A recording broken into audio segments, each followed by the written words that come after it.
After years funding my family, I cut them off at dinner and exposed everything. My dad thought it was a joke. That's what stung the most.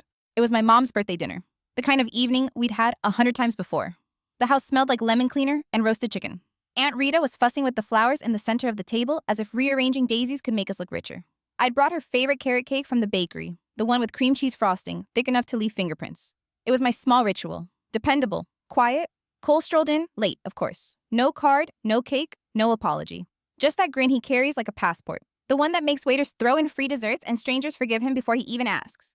My mom lit up like he'd brought her the moon. "Cole, you made it." He handed her a tiny velvet box earrings. "Real silver," he said with a wink, not bothering to mention who paid. Mom gasped, pressed her hands to her chest, and the room erupted in oohs and ahs. I don't know why I still expected some acknowledgement for the cake. That's on me. Dinner rolled along the way it always did. Cole spun stories about almost meeting someone from a startup, the kind of vague flex that would have been laughed off if it came from me. But when Cole spoke, everyone leaned in like he was a prophet. My dad poured another glass of wine, chuckled, and dropped the sentence that lodged in my ribs. "You know, Max," he said, "you'll never be as good as your brother." The table laughed. My mom chuckled along. Even Aunt Rita joined in, fork halfway to her mouth. Cole laughed the loudest, head thrown back like it was the funniest thing he'd heard all year. I heard it as a sentence, not a joke. I put my fork down. My cheeks burned hot. My brain started tallying without permission. 11 months of covering their electric bill last year. 31 gas fill-ups after mom's car just needed a little help. 22 transfers labeled groceries. I counted like breaths, steadying myself with math because if I thought about the words too long, I'd shatter. "Don't be sensitive," Aunt Rita said, watching me. "It's just family teasing." But it wasn't teasing. It was truth disguised as humor. And everyone at that table knew it. Mom leaned in, her voice light. "We just want you to be more ambitious, that's all." Ambitious. As if paying their bills, fixing their Wi-Fi, and hauling folding chairs to every cookout wasn't ambition. As if responsibility wasn't enough. I swallowed water, the glass trembling in my hand. My instinct screamed to smile, to make a joke, to keep the peace, because that's what I always did. But the word rely floated back into my head. Dad had just used it to praise Cole minutes earlier. Cole, who never once paid a bill on time. Cole, who texted me last month with a flex emoji while asking for $200. He's the one we can rely on. Something cracked in me then, quietly but permanently. I helped clear plates, boxed leftovers, wiped the counter. When I grabbed my jacket, Mom hugged me without looking at my face and whispered, "Try not to be jealous of your brother." On my way out, Cole clapped my shoulder. "Don't take it personal, man." The porch light flickered above me as I stood outside, keys in hand, listening to them laugh through the window. My phone buzzed with a text from Mom. "We love you. Bring paper towels next time? We're out. No thank you, no heart emoji, just a list." I drove home in silence, carrot cake box half empty on the seat beside me. At my apartment, I slid it into my fridge and sat on the couch. Opened my banking app. Scrolled and scrolled, green check marks blurring together. $80? $115? $400? $900. Years of it. That night, I realized the joke wasn't on me. It was about me. And in that realization, something shifted. The first time I sent money, I was 21, fresh out of college, working a tech support job that barely covered my rent. It was January, snow piled against the windows when Dad called. His voice carried that casual weight parents use when they want something but don't want to sound desperate. "Power bill's a little high this month. Can you spot us $120? I'll pay you back Friday." I sent it without hesitation. I told myself it was temporary, that this was what good sons did. Friday came and went. No repayment. February brought another call. Gas money's tight. Just until payday. March. It was groceries. Mom's voice soft, guilt-laced. "We're trying to stretch it, honey." By 24, it wasn't favors anymore. It was routine. Every first of the month. $300 for utilities. Third Sundays, $80 for gas. Random Wednesdays, $40 or $100 for groceries. And then there were the Cole emergencies. Always last minute. Always urgent. Registration fees for a course he never finished. Half his rent after a slow freelancing month. Each request dressed up like a crisis, but always with the same ending. My account lighter, his story richer. I kept a spreadsheet at first. Dates, amounts, reasons.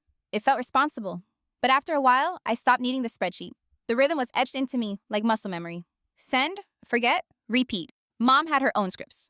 "You're so dependable," she'd say, right before asking for another 100. "Since you're so good with money." Dad chimed in with the lines about family unity. "We're a unit, everyone does their part." Aunt Rita dismissed my concerns with her favorite phrase. "Families aren't ledgers." But my phone was a ledger. Venmo notes scrolled back like diary entries. Groceries, utilities, car insurance urgent. Every green checkmark was proof that I was reliable and invisible. Meanwhile, my own life shrank. I pushed off buying new brakes because Mom's electric bill couldn't wait. I skipped dinners with friends because I'd sent $200 at 3 p.m. to cover Cole's rent emergency. My savings plateaued, stuck under the weight of their needs. When coworkers planned weekend trips, I lied, said I had plans. The truth? I couldn't afford both their bills and my own joy. The favoritism wasn't subtle. If Cole showed up with takeout once, Mom called him generous for weeks. If I covered 2 months of their utilities, she'd say, "We're all doing our part." Thanksgiving proved it perfectly. The water heater broke, and I fronted $250 for the plumber. Weeks later, at dinner, Aunt Rita asked who had helped fix it. Mom smiled at Cole. Our boy made some calls. Cole shrugged modestly, basking in the glow, while I sat there with the payment still pending on my card. I stayed quiet. I always stayed quiet. Easier to swallow the lie than to be branded dramatic. It wasn't anger I felt. It was erosion. Like pieces of me were being shaved off, bill by bill, until all that was left was someone dependable enough to bankroll everyone else's story. And in their story, Cole was still the star. I was just the background noise. That night, after Mom's birthday dinner, I opened my laptop and pulled up my bank app. I scrolled back further and further. Watching green check marks stacked like bricks in a wall, I didn't even realize I'd been building. I opened a blank document and started typing. January 14th, 2019, $120. Power bill, just until Friday. February 3rd, 2019, $75. Groceries, Mom's stretching it. March 9th, 2019, $200. Gas plus rent, Cole short again. The list grew. Dates blurred into years, numbers into thousands. By the time I stopped, I had 9 pages. 9 pages of transfers, Venmo notes, emergency deposits. When I added it up, the total hit me like a slap. $28,940. That's a down payment on a house, a new car. A cushion big enough to sleep without waking at 3 a.m., panicked. And I'd been bleeding it out in silence while they laughed at dinner about how I'd never be as good as Cole. I printed the list, slid it into a cheap dollar store binder with a clear plastic cover. On the spine, in block letters, I wrote transfers. It wasn't anger that pulsed in my chest. It was something quieter. Emptiness. A dry well sound. For years, I told myself I was useful. That usefulness would turn into gratitude. But staring at those 9 pages, I realized I'd been financing a lie. 3 moments stood out like nails in a board. The Christmas I gave Mom a weighted blanket, and she hugged me like I'd handed her a towel at the gym. Cole gave her a spa voucher he'd gotten free through a friend, she cried. The time I needed new brakes but pushed it off 3 weeks to cover their overdue electric. 3 weeks later, Mom posted a Facebook photo. Much-needed date night. 2 wine glasses gleaming. I zoomed in until the pixels broke. The Thanksgiving water heater fiasco. My $250 deposit written out of history so Cole could be praised for making calls. Each one a reminder. Love wasn't blind in my family, it was selective. And I was never in the spotlight. Then the group chat pinged. Family meeting Sunday, 6 o'clock. Before I could even type a response, Mom texted me directly. Bring your checkbook. Things are tight. A smiley face. That tiny curve of pixels snapped something in me. For years, I'd been a quiet supply line. But now, binder in hand, I wasn't going to show up as background music. If they wanted a family meeting, fine. I'd bring the numbers. And this time, I wouldn't swallow the silence. Sunday carried that heavy pre-thunder heat, the kind that makes your skin prickle before a storm. I parked 2 houses down from my parents' place and sat for a moment. Binder on the passenger seat, grocery bag in my lap. Inside the bag were paper towels. I wasn't stupid. I knew showing up empty-handed would give them ammunition before I even opened my mouth. Dad answered the door, posture stiff like a principal about to deliver detention. At the dining table, Mom had a calculator, a stack of envelopes, and that forced bright smile she uses when she's about to tell you something terrible, but wants you to nod along anyway. Cole leaned against the counter, scrolling his phone, barely acknowledging me. Finally, Mom looked up. We were just talking about our plan. Dad tapped the calculator. With interest rates and inflation, we need a family approach. Everyone contributes monthly until things stabilize. Everyone, Cole echoed without looking up, like he was rehearsing his line in a play he hadn't bothered to memorize. I set the grocery bag down, pulled out the binder, and placed it in the middle of the table. The sound of it hitting the wood cut the room in half. Before we talk about a plan, I said evenly, we need to talk about the last 4 years. Mom blinked. What's that? Receipts, I replied. Every transfer I've made for utilities, groceries, car repairs, rent, all of it. I may have missed a few. Dad's mouth tightened. Max, this is not the time to play accountant. It's exactly the time. I slid my phone across the table. Open my bank app. Notes, dates, transactions. If you want, I'll print statements. Mom flipped a few pages of the binder, frowned, then pushed it back like it might bite her. What money? We never received a single dollar from you. The air went still. Not the stillness of people thinking. The stillness of gaslighting, dropping heavy as fog. I didn't raise my voice. Utilities, groceries, rent. It's all there. Dad shoved the phone back toward me. This is disrespectful. What's disrespectful is rewriting my life while asking for my checkbook, I said. I've covered bills since 2019. I don't need a medal. But I won't be erased. Cole finally looked up, smirk tugging at his lips. Dude, why are you making this weird? It's family. Exactly, I said, my voice steady. And family doesn't deny reality when they're caught. Family says, thank you, mom's eyes flashed. After all we've done for you, you're going to throw money in our faces? I'm not throwing it. I'm acknowledging it. Boundaries start today. I turned to Dad. You said I'll never be as good as Cole? Then let the golden child be the safety net. Mom stood, voice sharp. How dare you pit brothers against each other? I'm not, I said calmly. You did that a long time ago. For a second, no one breathed. I half expected my hands to shake, my voice to crack, but I felt steady, almost frighteningly calm. This isn't about revenge, I added, quieter now. It's about closure. I'm not your bank. I'm your son.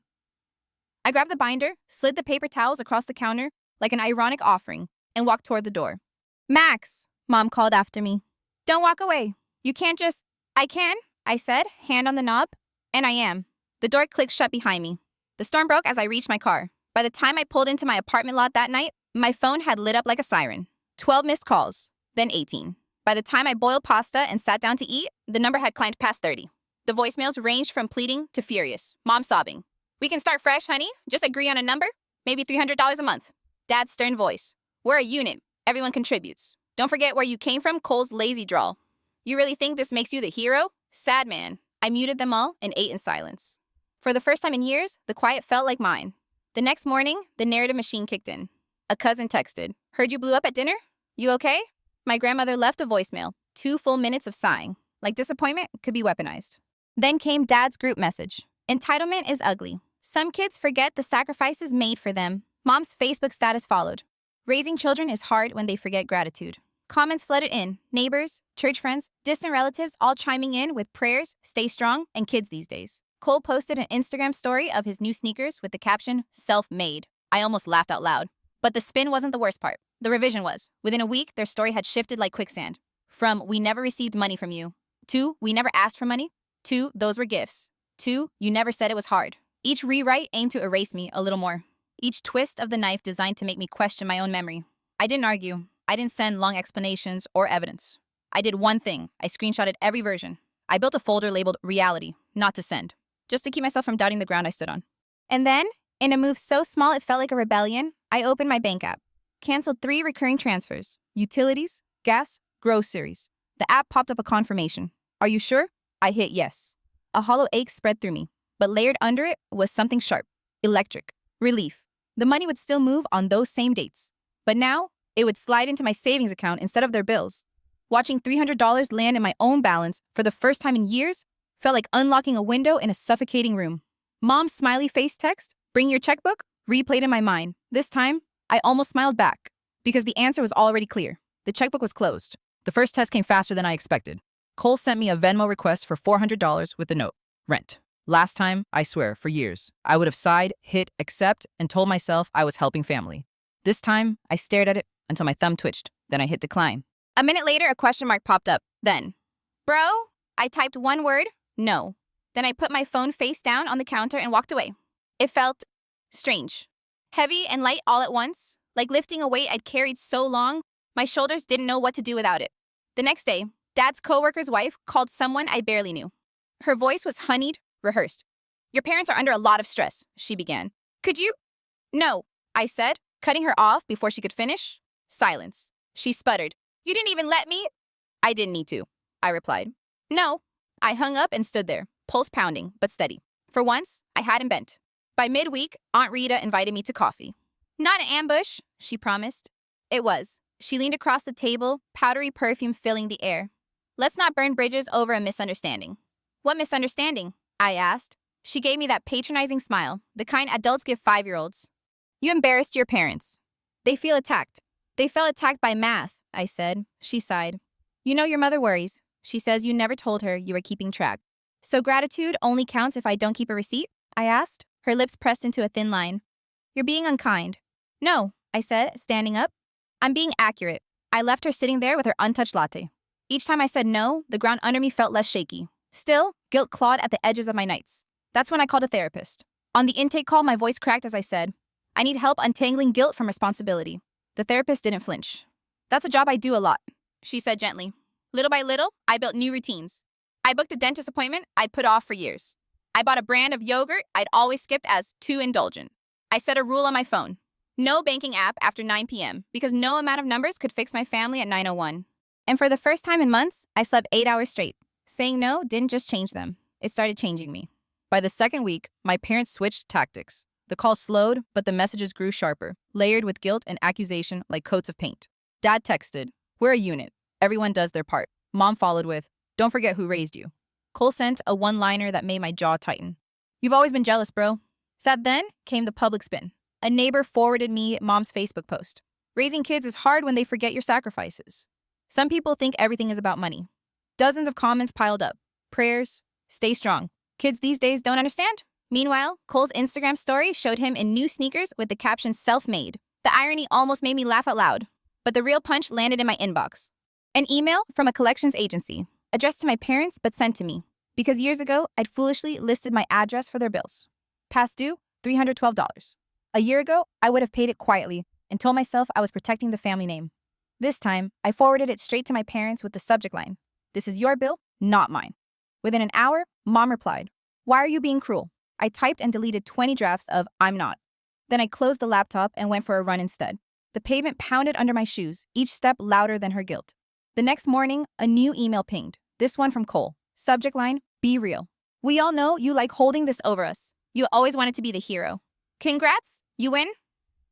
I stared at the words, anger rising not like fire, but like ice, slow and sharp. I typed back one sentence. "I wanted to be a son."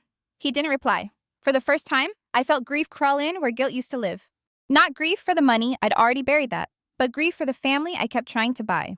The one that never really existed outside my imagination. Because maybe the cruelest truth was this: I wasn't losing them now. I'd lost them a long time ago. Therapy gave me language I didn't know I needed. Sitting in that calm office, plants soaking up the sunlight, I finally said it out loud. "They don't want me. They want what I provide." My therapist nodded slowly. "That's not family. That's a system. And systems don't collapse until someone pulls the plug." For years, I thought dependable was a compliment. Mom's favorite word for me, dependable. But in her mouth, it meant something else. It meant, he won't say no. He'll send the money. He'll swallow the insult. Dependable wasn't about love. It was about supply. I told her about the binder in my closet, 9 pages of transfers, every dollar documented. "Sometimes I think I'm crazy," I admitted. Like maybe I exaggerated. She shook her head. "That's what gaslighting does. You created that binder to survive. It's proof you're not crazy. It's proof they rewrote reality, not you." That night, I flipped the binder open again. Not to torture myself, just to remind myself. Page after page of green check marks, little digital breadcrumbs that led me back to one conclusion. Love isn't a ledger, but abuse always keeps score. I started practicing scripts in the mirror, small and sharp. "No, I'm not available for that. That won't work for me." At first, my voice cracked, like I was learning a foreign language. But slowly, the words settled in my chest like stones. Solid, immovable. I realized how silence had served them more than it ever served me. Every time I stayed quiet at the Thanksgiving table, every time I let Cole take credit for something I paid for, I was helping maintain their story. My silence was the scaffolding holding up their lie. No more scaffolding, no more supply line. The ledger wasn't mine to carry anymore. The first of the month used to feel like a deadline. A quiet alarm inside me. Transfer money, cover their utilities, keep the lights on in a house that wasn't mine. Now, when the date rolled around, something different happened.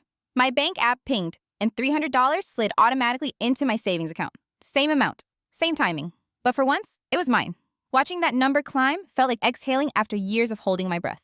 I started building new rituals. On the third Sunday, once reserved for gas money, I made pancakes. Thick, golden stacks, dripping with syrup, eaten slowly with coffee instead of scarfed down on my way to their place. I texted a friend to make plans. I laughed at nothing in particular.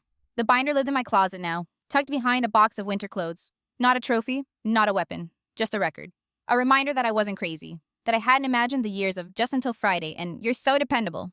Sometimes the urge to check it bubbled up, like maybe if I looked, I'd see proof again. But most days, I let it sit unopened. Proof wasn't the point anymore. Peace was. My parents still texted, photos of the dog, occasional questions about my car, little attempts to keep a thread alive. But never once did they say thank you. Maybe they never will. Maybe that word doesn't exist in the vocabulary they built around me. And strangely, I was learning to live with that, to love them in my own quiet way, while refusing to bankroll the lie, to accept that absence of gratitude wasn't a debt I had to fill. Life didn't magically get easier, but it felt wider. I booked a dentist appointment I delayed for years. I bought salmon and berries at the store, things I used to pass by because money's tight.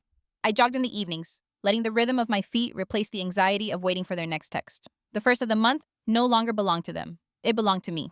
And for the first time in a long time, so did my future. Peace never lasts long in my family. It's like they can smell when I start breathing easier. One night, My phone buzzed with a new text from Dad. Utilities are being shut off tonight. If you loved us, you'd help. The words sat on the screen like a dare. If you loved us. Love weaponized into a bill. An hour later, Cole sent his own message. Thinking of crashing at your place for a few weeks. Just temporary, till I get back on my feet. He added a winking emoji, like this was some inside joke. I stared at both messages. Binder open on the table beside me. Pages of proof, every dollar I'd poured into their silence, sat heavy under my palm. In the other corner of the room, my running shoes waited by the door, laces untied, ready to carry me somewhere else. I drafted a response, 2 words, not available. My finger hovered over send. Because here's the thing, no one tells you about boundaries. They don't end the war. They just change the battlefield. Each no costs something: peace, reputation, the version of family you wanted to believe in. Ask yourself, what would you do if saying no meant being branded cruel by the very people who taught you love was obedience? Would you hold your ground, or would you hand over one more check just to stop the noise? I still haven't pressed send. Thanks for watching and supporting stories about boundaries and self-respect. More coming soon.